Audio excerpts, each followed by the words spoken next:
thank you very much, first of all, for sitting down with me and talking with us. It's very busy, I'm sure. Yeah. But I want to really dig into who James Talarico is. Yeah. You were a former teacher here in San Antonio. You served in the Texas House, and you are now in seminary school. That's what we can read on the articles when you look up James Talarico. But for people who want to dig deeper besides those articles, so give you a chance here to explain to our viewers across this entire state, who is James Talarico? Well, I'm an 8th generation Texan. My family's been here since it was Mexico, and my entire extended family lives in the Round Rock area.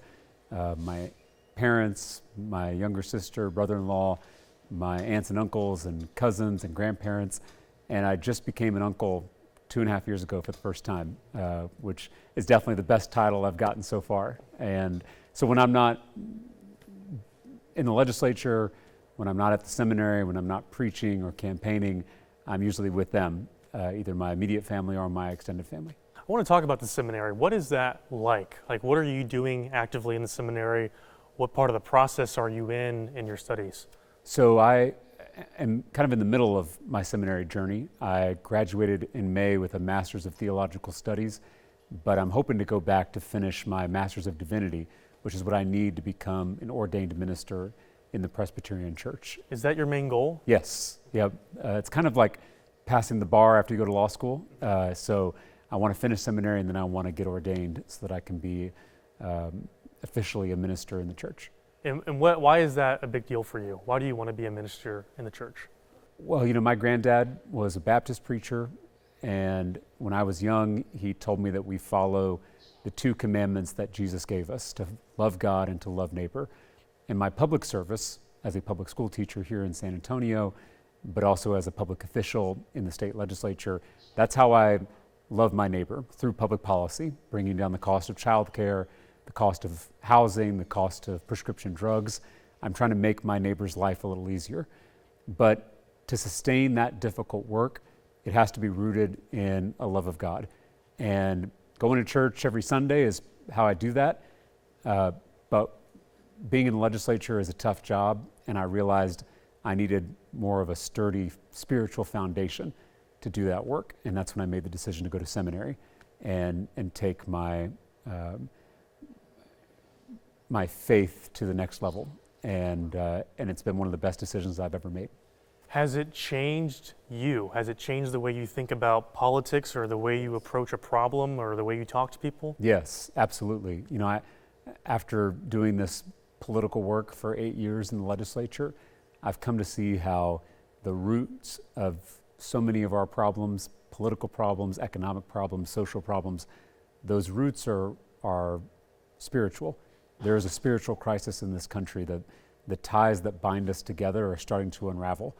And that's going to require a spiritual solution. That's going to come from our faith leaders, our houses of worship, but it's also got to come from ordinary Texans rediscovering their connections to their neighbors and learning again how to love everyone in our communities. And I'm trying to do that in my capacity, not just as a public official, but hopefully as a minister. Before you got here today, one of your staff members was in the middle stage here and was kind of pumping the crowd up. Yeah. And she said, I want you to turn to your neighbor, someone you didn't come here with, and say hi. Yeah. Why do you support James? Get to know each other. Yeah. And I heard literally somebody next to me say, oh, it's like we're in church. Yeah. Is that the environment you want at these rallies? You want people to feel like they're at church? Not quite. Today's a Sunday. We were at church early this morning at Travis Park United Methodist Church in downtown San Antonio, where we were feeding some of our homeless neighbors, and then we gathered with those congregants for worship. But I do think that our politics needs to have a stronger spiritual foundation, and that means rediscovering our connections with one another and learning how to love each other despite our differences and despite our disagreements. That's the only way a democracy can survive. It's the only way this American experiment can continue, if we remember that there's far more that unites us than divides us. And so part of that is building community. And so it's why we bring people together in real life The algorithms on our social media platforms divide us and pit us against each other on an hourly basis. And I think gathering together in person in the flesh and blood and meeting our neighbors can be the antidote to that kind of division that we see online. How do you connect with somebody who maybe isn't spiritual, doesn't have a faith, maybe they don't view that as an importance in their life? How do you connect with that specific voter? Well, I found in my experience, most people have a spiritual dimension to their lives, even if they're not religious or they don't belong to any organized religion. They still have some kind of practice to help ground them, to keep them centered and keep them connected with other people. And that's universal across the world. It's a fundamental part of the human experience. And I think it needs to be more present in our civic discourse and in our political relationships with each other. Love thy neighbor, that's a big part of your campaign, and you're doing events where you're trying to show you're helping the community out. You've been on the campaign trail for a little bit now. I remember back in August, there was a Texas Politics Project poll that came out about James Talarico, and a big number in that poll was 54% didn't know who you were. Yeah. So what are you doing to get your name out there? You had the Joe Rogan interview, you had the momentum from the quorum break. I think those were big hits for you, for your name and for your identity. But have you been able to continue with that momentum and grow your name and your brand across the state? Well, that's the purpose of a campaign. It's to go out to every corner of this state and earn people's trust, earn their respect, and hopefully earn their support. And just in the first 3 months, we have traveled to every corner of Texas, from Beaumont to El Paso, from Amarillo to Brownsville, and everywhere in between. We've been to big cities and small towns. We've been to red areas and blue areas alike, and we're meeting people one-on-one. We're hearing about their hopes and their dreams and their fears, and my goal is for the campaign to respond to those needs that people have. And so it's going to be a process. We're kind of in the middle of this primary campaign. We've got a long way to go to the primary. We've got a long way to go till the general election, but I'm going to keep working at this. I'm probably the least well-known candidate in any of these races. I'm the new guy on the block, and I've got my work cut out for me to meet more people and build more relationships all over Texas. I think you and your other Democratic candidates, you have your work cut out to try to get some of these Republican voters here in Texas or independent voters to say, we want a Democrat in a statewide position for the first time in 3 decades. Have you been able to meet with registered Republicans? Have you been able to meet with people who voted for Trump in 16, 20, and 24? And have you been able to persuade them? What are those conversations like? You're shaking your head like you've met them. What are those conversations? Many of the people that came here today to our event in San Antonio told me that they are not Democrats. They're either independents or they're Republicans. And they were curious to hear my vision and my values. And they're open to an alternative, because I think I speak for a lot of people in this state on both sides of the aisle that we are fed up with one-party rule. Whenever you've got one party, whether it's the Republican Party or the Democratic Party in charge at every level, it always leads to extremism and corruption, because there's not competition, there's not accountability, there's no check on that power. We've had one-party rule in this state for 30 years, and we've seen the extremism and the corruption that it's produced right here in Texas. So I am trying to campaign not just as a Democrat, but as a Texan who wants to see a government that responds to the needs of the people, not just billionaire mega donors. You said you and your Democratic state lawmakers were scrappy, more scrappy than your national Democratic counterparts. Yeah. What are you most proud of? It could be policy, it could be debates you had on the House floor. In your time in the State House, what are you most proud of? That's a hard question, because I've been able to accomplish a lot in the state legislature. As a Democrat in a Republican-dominated body, I've been able to work across the aisle to pass the first ever cap on insulin copays in Texas history. I passed a bill to import cheaper prescription drugs from Canada right here into Texas to save lives across our state. I passed one of the biggest early childhood bills in recent memory, and I passed a bill that's going to bring down housing costs for people all over Texas. So there's a lot to be proud of in my work as a state legislator, I want to take those fights to bring down costs, those fights against billionaire mega donors, I want to take those fights to our U.S. Senate so that we can finally have a federal government that works for us and not just the ultra wealthy. Yeah, I want to talk about that. So if you do get elected to represent Texas in the U.S. Senate, what's the day one issue you're going after? Like, when you hit the ground running up there in D.C., what do you want to accomplish? I've said that the first bill I would file is a national ban to end gerrymandering once and for all, because I think this corruption at the heart of our political system is what's preventing us from making progress on healthcare, on education, on housing, on bringing down costs at the grocery store.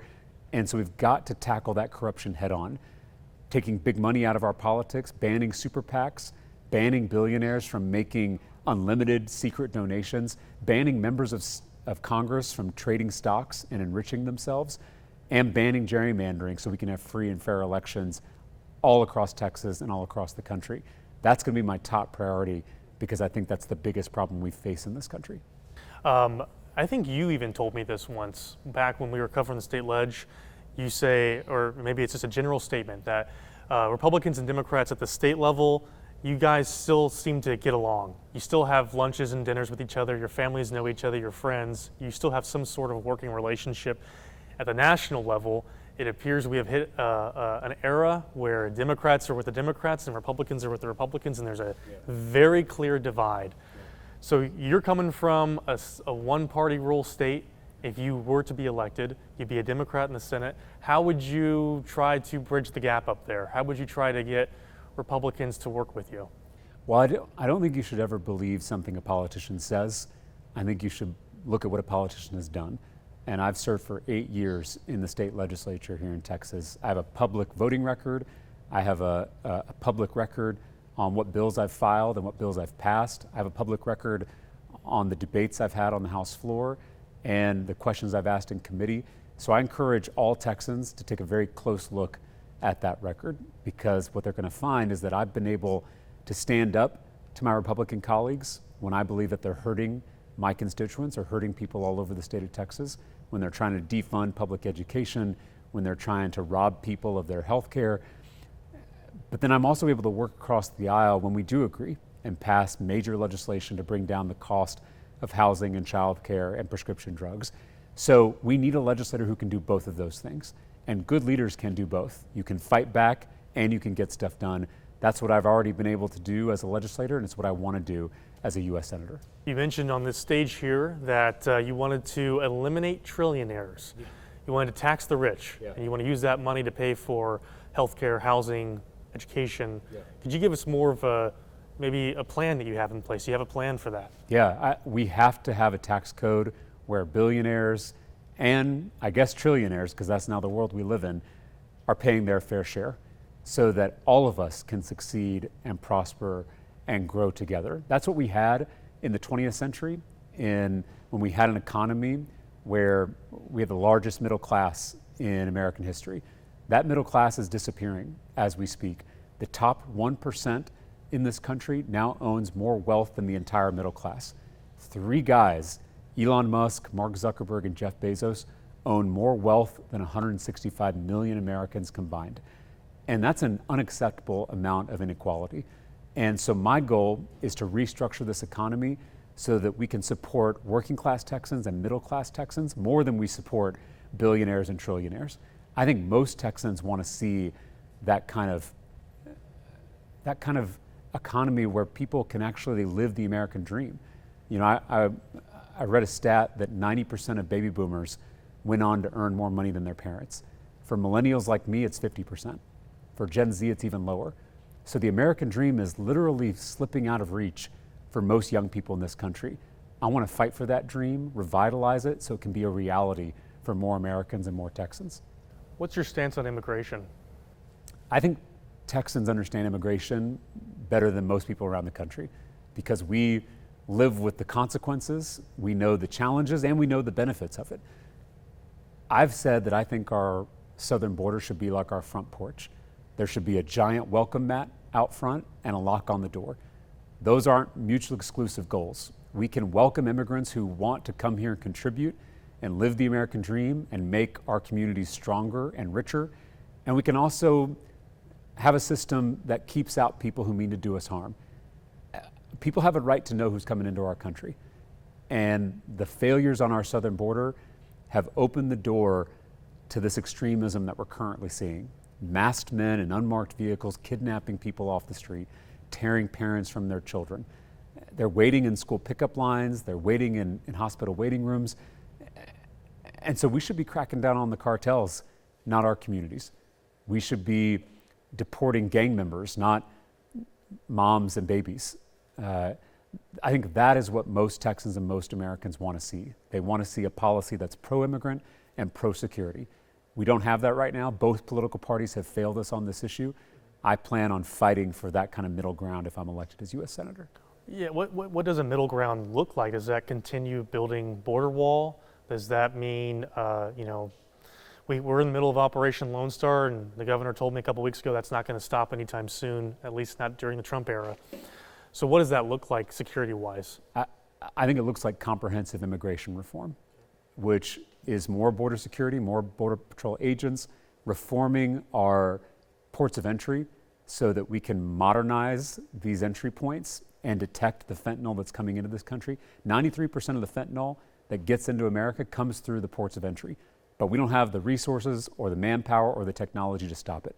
That's something that we could do at the federal level. I actually worked with Republicans in the State House to respond to the crisis we're seeing in Texas of fentanyl overdoses. I passed a bill to equip every school in Texas with Narcan, which is a medication that can reverse fentanyl overdoses. This is an issue I care a lot about. We also need to reform our asylum system.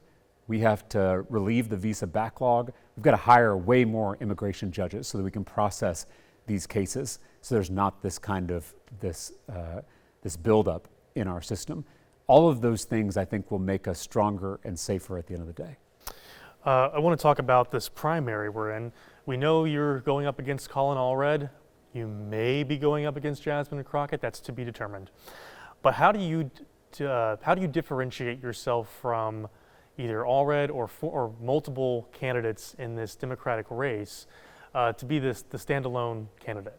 Well, I'm not interested in tearing down my fellow Democrats. I am out here trying to make my case for why I think I'm the best nominee going into the November election. I first got elected to the State House by flipping a Trump district that no one thought was winnable. I did that by building a big tent of Democrats, independents, and some Republicans. I want to do that at the state level. I also have a track record of getting stuff done in the state legislature, fighting back against Republican extremism, but also passing major bills to bring down costs for working Texans. I think that kind of track record, both electorally and legislatively, is exactly what people want to see from a Democratic nominee and ultimately what Texans want to see from a U.S. Senator. You talked a lot about your upbringing and your mom today. What does she think of you running for U.S. Senate? I think she's proud of the campaign that we're running. The reason I ran for the legislature was to help working people like my mom, like my students, and I've been able to do that as a state representative. I think I can do that as a U.S. Senator. And my mom was here today at the event. She's been able to join us at some of the stops on the campaign trail. And, sometimes, she worries about me working too hard, but I think she's really proud of the campaign we put together. Is she sharing any ideas with you? Always. Mom's always got ideas. Any ideas you're implementing? I mean, I think what we've tried to do in our policy platform around paid family leave comes directly from her experience as a working mom who didn't have the ability to take time off from work to spend with me or my sister.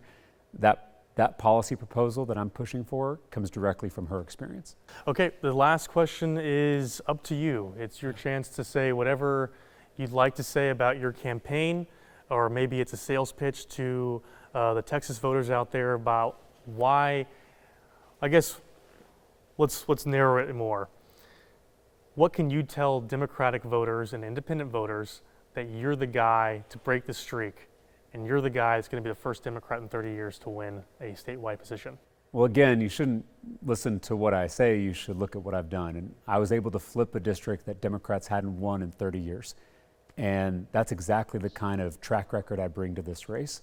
We're here in San Antonio. The reason I got into politics is because of my students that I taught here on the west side of the city. I entered the classroom in the fall of 2011, right after the state legislature cut $5 billion from our schools. I saw students slip through the cracks. I saw students fall behind because of those cuts. In one class, I had 45 kids in one classroom, and there weren't enough desks for all those kids, so I had students sitting on the air conditioning unit. In the richest country in the world, in the 21st century, children sitting on the air conditioning unit. And that got me mad. And it's why I stepped up as a 28-year-old to run for office for the first time. And it's why I'm running for this U.S. Senate seat, because my students just like them, working people all over the state need a champion in the U.S. Senate, and I want to be that champion. Anything else you want to add, sir? I don't think so. Okay. Are you being noticed more when you go out? Yeah, yes, yeah. Grocery shopping, people stop yeah. you? Yeah, I guess it's just a byproduct of, running around the state and having your name all over the place.